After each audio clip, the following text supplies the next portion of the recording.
Friends welcome back to new video. आज का video important होने वाला है क्योंकि 20 क्वेश्चन साइंस यानी बायोलॉजी के 20 क्वेश्चन है जो इंपॉर्टेंट क्वेश्चन है। तो वीडियो को लास्ट तक जरूर देखिएगा। कितने क्वेश्चन का आंसर कर पा रहे हो अभी बताइएगा। पहला क्वेश्चन हमारा है, मानव शरीर में सबसे बड़ी ग्रंथि है। तो मानव शरीर की सबसे बड़ी ग्रंथि है यकृत। ऑप्शन है इसका राइट आंसर है यकृत मानव शरीर की सबसे बड़ी ग्रंथि है। यह हेपोटाइसाइट्स नामक विशेष कोशिकाओं से बना होता है।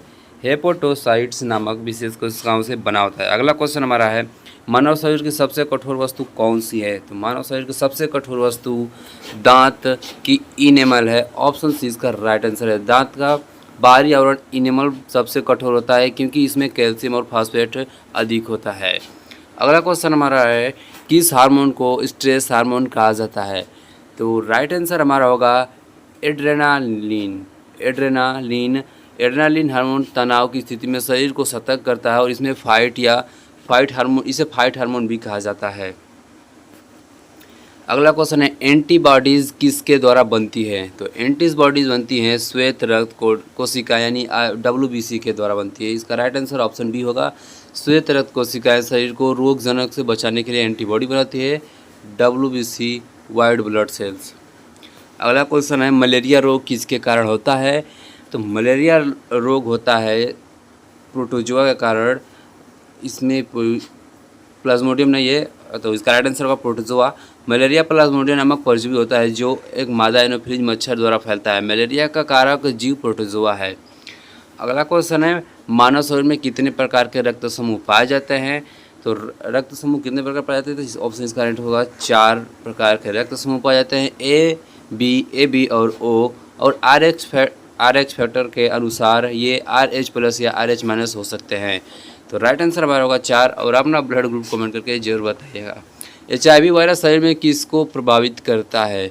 HIV वायरस शरीर में प्रभावित करता है, सी ऑप्शन राइट आंसर होगा प्रतिरक्षा प्रणाली को। HIV वायरस CD4 कोशिका को नष्ट करता है जिससे शरीर की रोग प्रतिरोधक क्षमता घट जाती है। T कोशिकाओं को संक्रमित करता है और जो प्रतिरक्षा प्रणाली का एक महत्वपूर्ण हिस्सा है।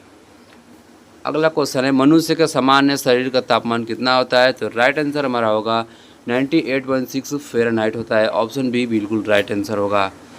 और डिग्री में 37 डिग्री सेल्सियस होता है। क्वेश्चन जल्दी जल्दी करने का कारण है कि वीडियो लेट हो रहा है, इसलिए जल्दी जल्दी कर रहे हैं। तो चलिए अगला क्वेश्चन देखते हैं, रक्त में ऑक्सीजन का परिवहन किसके द्वारा होता है। तो राइट आंसर हमारा होगा ऑप्शन बी हीमोग्लोबिन के कारण। हीमोग्लोबिन एक प्रोटीन है जो ऑक्सीजन को फेफड़े के शरीर के अन्य भागों तक पहुंचाता है। अगला क्वेश्चन है 10वां क्वेश्चन देखें, मनुष्य में कुल कितनी मांसपेशियां होती हैं। तो राइट आंसर हमारा होगा 640 मांसपेशियां होती हैं। यह एक सामान्य वयस्क मानव शरीर में 640 मांसपेशियां होती हैं। ऑप्शन बी इसका राइट आंसर होगा। अगला क्वेश्चन है, कौन सी विटामिन रक्त का थक्का जमाने में सहायक होता है। कौन सा विटामिन रक्त का थक्का जमाने में सहायक होता है। तो राइट आंसर है ऑप्शन डी। और ऑप्शन डी राइट आंसर होगा विटामिन के। याद रखिएगा, विटामिन के रक्त का थक्का जमाने में आवश्यक है। यह प्रोटीन बनाने में सहायता करता है। अगला क्वेश्चन है, मनुष्य के शरीर में रक्त निर्माण कहाँ होता है। तो मनुष्य के शरीर में रक्त का निर्माण कहाँ होता है। तो राइट आंसर हमारा होगा बोन मैरो यानी अस्थि मज्जा में। ऑप्शन बी इसका राइट आंसर है। लाल रक्त कोशिका श्वेत रक्त कोशिका प्लेटलेट्स का निर्माण करती है। अस्थि मज्जा में RBC का निर्माण होता है। लाल रक्त कोशिका फेफड़े में या मछली में गलफड़ों में ऑक्सीजन लेते हैं। तो राइट आंसर होगा ऑप्शन बी इसका राइट आंसर होगा। किस प्रक्रिया में वायु में ऑक्सीजन निर्मुक्त होती है। राइट आंसर होगा प्रकाश संश्लेषण में। इसका ऑप्शन बी बिल्कुल करेक्ट आंसर है। प्रकाश संश्लेषण के दौरान ऑक्सीजन मुक्त की जाती है। प्रकाश संश्लेषण की प्रक्रिया वह प्रक्रिया जिसके माध्यम से हरे पौधे और सौर ऊर्जा को रासायनिक ऊर्जा में परिवर्तित करके भोजन का निर्माण किया जाता है। अगला क्वेश्चन है, मानव शरीर में पाचन की प्रक्रिया कहाँ से शुरू होती है। तो मानव शरीर में पाचन की प्रक्रिया मुख से शुरू हो जाती है। ऑप्शन सी इसका राइट आंसर है। मुख से शुरू हो जाती है पाचन की प्रक्रिया। पाचन की प्रक्रिया लार यानी सलाइवा द्वारा शुरू होती है जो भोजन को तोड़ने में मदद करती है। 15वां क्वेश्चन है, कौन सी ग्रंथि इंसुलिन स्रावित करती है।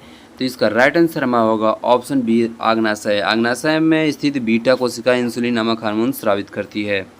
अगला क्वेश्चन है, हड्डियों और दांतों में कौन सा तत्व प्रमुख होता है। हड्डियों और दांतों में प्रमुख होता है कैल्शियम। ऑप्शन सी इसका राइट आंसर है। कैल्शियम हड्डी और दांतों में मजबूत बनाता है, इसकी कमी से हड्डी कमजोर हो जाती है। कौन सा विटामिन धूप से प्राप्त होता है? तो ऑप्शन इसका राइट आंसर होगा विटामिन डी। ऑप्शन डी बिल्कुल राइट आंसर होगा। सूर्य किरणों में त्वचा में विटामिन डी का निर्माण करती है, जो हड्डियों के लिए जरूरी है। मानव शरीर में सबसे बड़ी कोशिका कौन सी है? तो मानव शरीर की सबसे बड़ी कोशिका अंडाणु कोशिका यानी अंडाणु कोशिका है। इसका राइट आंसर होगा ऑप्शन डी। स्त्री का अंडाणु कोशिका मानव शरीर की सबसे बड़ी कोशिका होती है, या अंडु कोशिका मानव शरीर की सबसे बड़ी कोशिका है। तंत्रिका कोशिका शरीर में सबसे लंबी कोशिका होती है। अगला क्वेश्चन है टाइफाइड किस जीवाणु से होता है? तो टाइफाइड होता है साल्मोनेला टाइफी नामक जीवाणु से। इसका राइट आंसर होगा साल्मोनेला टाइफी। ऑप्शन ए इसका राइट आंसर है। साल्मोनेला टाइफी जीवाणु दूषित भोजन या पानी के माध्यम से टाइफाइड फैलाता है। 20वां और लास्ट क्वेश्चन है, आप लोग कमेंट करके बताइएगा। मस्तिष्क का कौन सा भाग हृदय को नियंत्रित करता है? 4 ऑप्शन है ए बी सी डी। आप लोग कमेंट करके जरूर बताइएगा। मिलते हैं नेक्स्ट वीडियो में, तब तक चैनल सब्सक्राइब, वीडियो को लाइक जरूर करिएगा।